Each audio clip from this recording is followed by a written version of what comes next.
नमस्कार दोस्तों। T20 world cup super 8 मुकाबलों की आज से शुरुआत हो गई। पाकिस्तान और न्यूजीलैंड का पहला मैच वॉश्ड आउट हो गया। यही एक लंका में मैच होने की स्थिति में, ये लंका में एक बीमारी है कि बारिश बहुत ज़्यादा होती है वहाँ पे। अब पाकिस्तान ने वहाँ पे खेलने की जब इच्छा जताई थी तो उनको भी यह पता था, लेकिन इससे मैच का मजा किरकिरा हो गया। एक एक पॉइंट न्यूजीलैंड और पाकिस्तान को मिला। भारत का कल दक्षिण अफ्रीका से मैच है। उससे पहले मेरे को एक घटना याद आ रही है। कहीं ये ऊपर वाला पाकिस्तान की सहायता तो नहीं कर रहा। 1991 का विश्व कप याद आ रहा है। एक मैच इंग्लैंड के खिलाफ पाकिस्तान 73 रन बनाकर जब ऑल आउट हो गई थी तो वो मैच वॉश्ड आउट हो गया था, हारा हुआ मैच पाकिस्तान का। अगर थोड़ा सा 8-10 ओवरों का खेल भी हो जाता तो एलन लैम इतनी फॉर्म में था, उन्होंने इतने ओवरों में ही चेज कर देना था।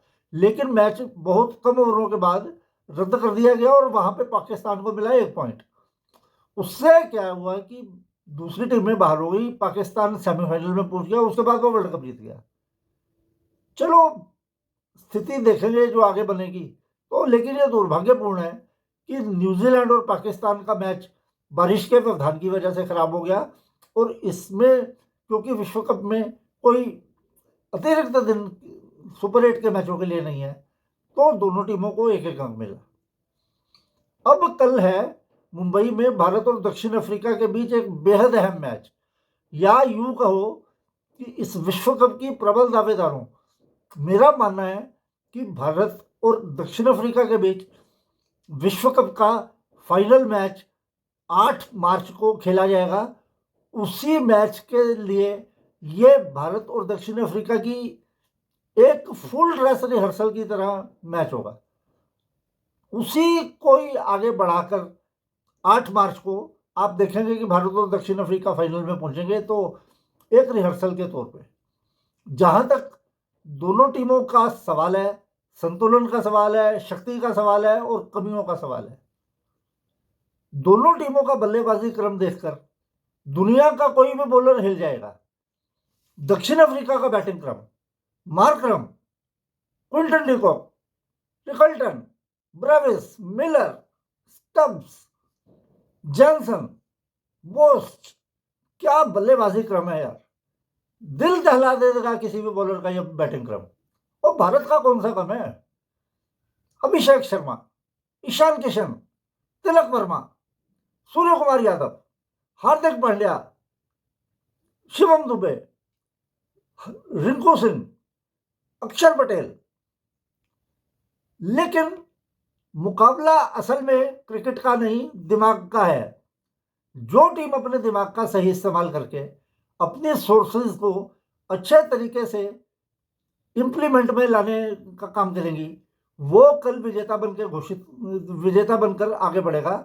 और मेरा यकीन है कि बेहद जबरदस्त मनोबल के साथ वो बाकी के मैच खेलेगा, क्योंकि उनको सिर्फ एक मैच और जीतना होगा और सेमीफाइनल में उनका प्रवेश हो जाएगा।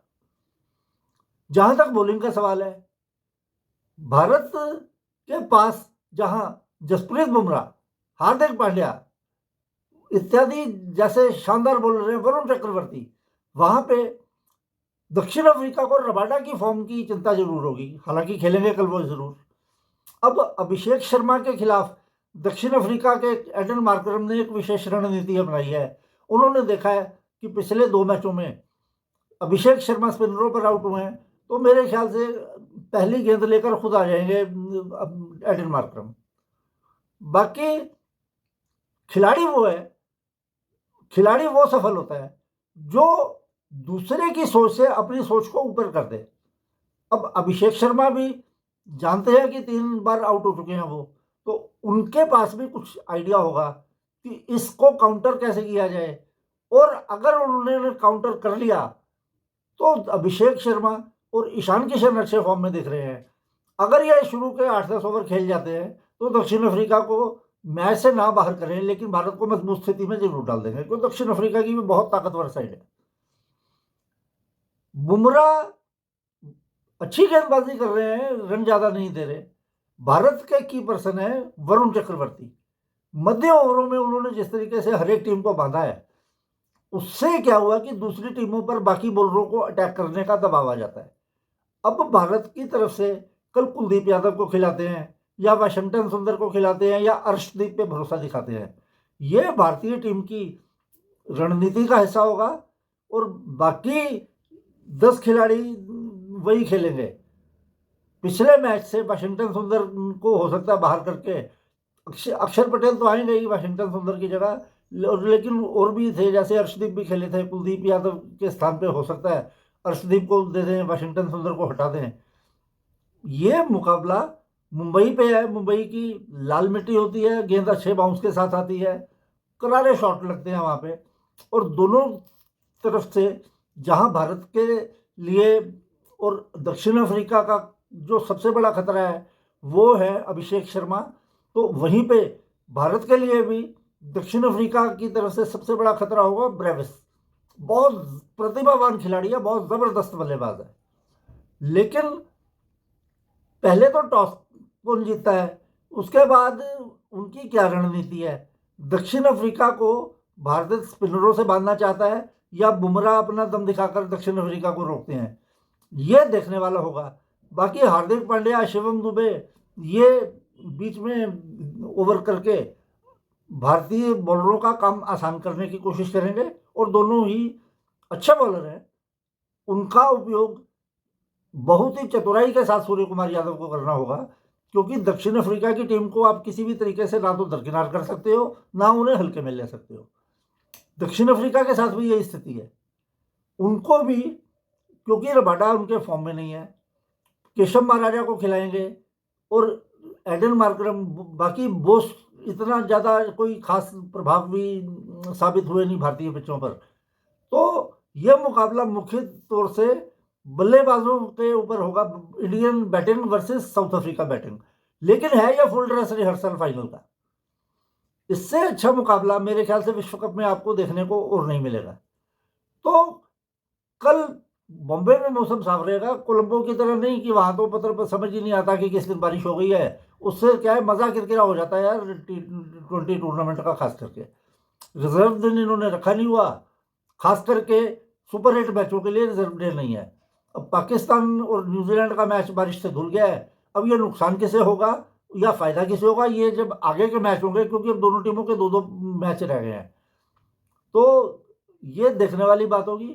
लेकिन भारत और दक्षिण अफ्रीका का कल जो मुकाबला होगा, ये बात पक्की है कि वो सांसें रोक देने वाला होगा, क्योंकि ये दोनों टीमें ही विश्व कप की सबसे ज़्यादा प्रबल दावेदार हैं और ये एक ही ग्रुप में होने के चक्कर में इनका सेमीफाइनल में टकराव नहीं होगा।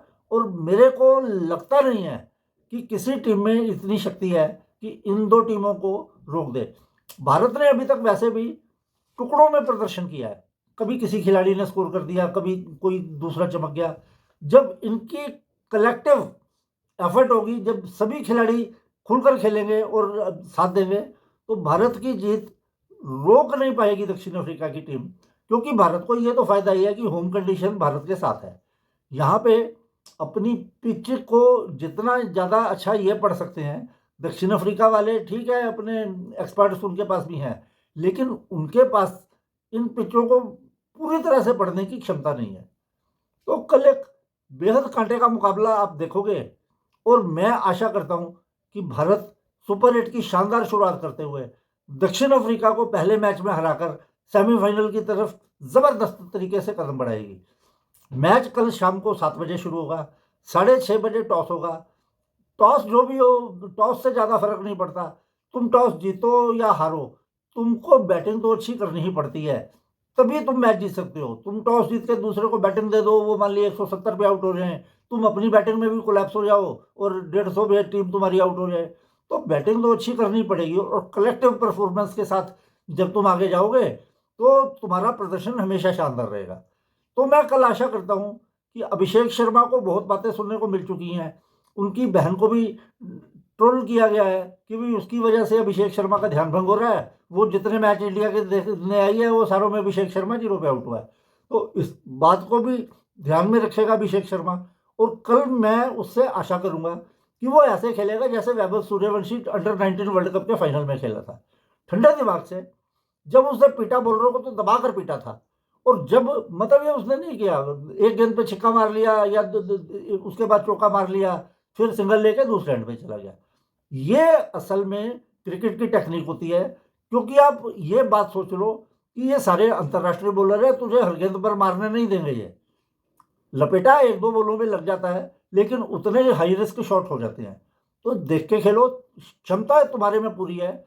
ईशान किशन जैसे खेलता है, वो हर गेंद को मारने के लिए नहीं भागता, वो दिमाग से खेलता है। अभिषेक शर्मा भी कल दिमाग से खेलेगा, तो मेरे ख्याल से इंडिया ने 8 ओवर अगर ये दोनों बैटिंग करके तो 100 हो जाने हैं इनके। बाकी 12 ओवरों में 110-20 रन भी और बनाए तो भारत का स्कोर 220 हो जाएगा। और फिर साउथ अफ्रीका, जितनी मर्जी शक्तिशाली बैटिंग है उनकी, जितने मर्जी, वर्स्ट तक उनकी बैटिंग है, 1 नंबर से 8 नंबर तक सारे हिटर हैं, पावर हिटर। लेकिन उनके भी पसीने आ जाएंगे अगर भारत 200 प्लस का स्कोर बना के एक अच्छी शुरुआत दे दे। तो बुमराह एंड कंपनी के पास पूरी क्षमता है कि किसी भी टीम को इतने टोटल पर रोक सके। तो कल भारत और दक्षिण अफ्रीका का मैच जब पूरा हो जाएगा तो हम आपसे कल दोबारा बात करेंगे। तब तक के लिए नमस्कार।